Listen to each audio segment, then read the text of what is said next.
Assalamualaikum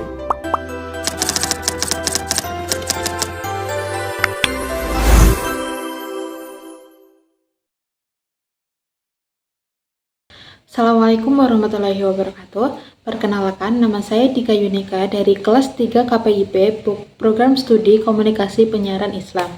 Di sini saya akan mempresentasikan mata kuliah Komunikasi Kelompok dan Organisasi. Ada 3 poin yang akan saya bahas. Yang pertama, kemampuan menciptakan strategi komunikasi inovatif. Strategi komunikasi inovatif adalah pendekatan baru yang kreatif untuk menyampaikan informasi, mengelola hubungan, dan mencapai tujuan organisasi.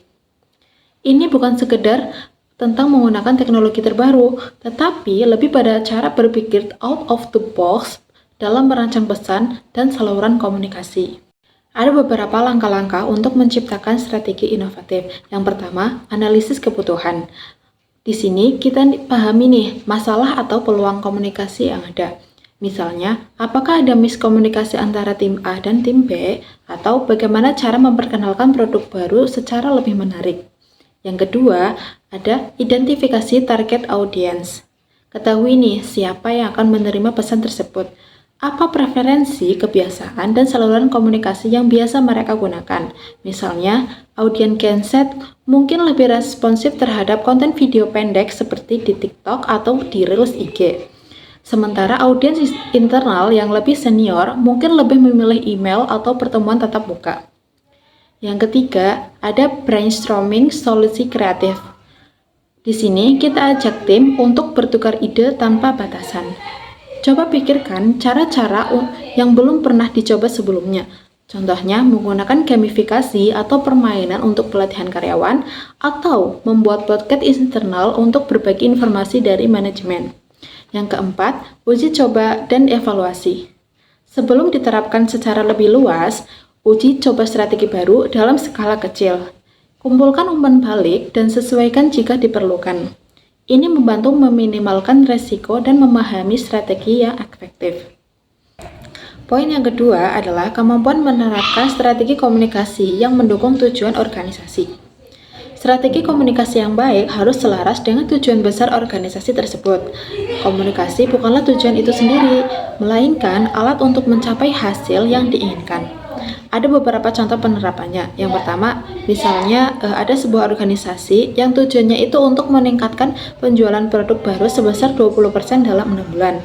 Maka, strategi komunikasi yang harus dilakukan oleh organisasi tersebut adalah menggunakan influencer marketing, mengadakan webinar interaktif untuk demo produk, dan meluncurkan kampanye media sosial dengan hashtag yang menarik.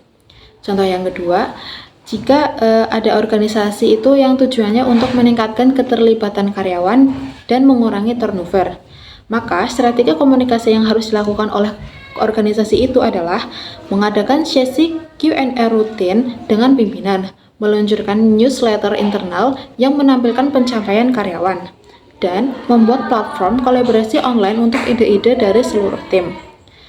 Contoh yang ketiga adalah jika ada organisasi itu yang tujuannya itu untuk memperkuat citra perusahaan sebagai pemimpin industri yang ramah lingkungan, maka strategi komunikasi yang harus dilakukan oleh organisasi itu adalah menerbitkan laporan keberlanjutan, berkolaborasi dengan LSM lingkungan, dan mempromosikan inisiatif daur ulang internal melalui media sosial dan situs web. Intinya, setiap pesan dan saluran komunikasi harus dirancang untuk memperkuat dan memajukan tujuan strategis organisasi.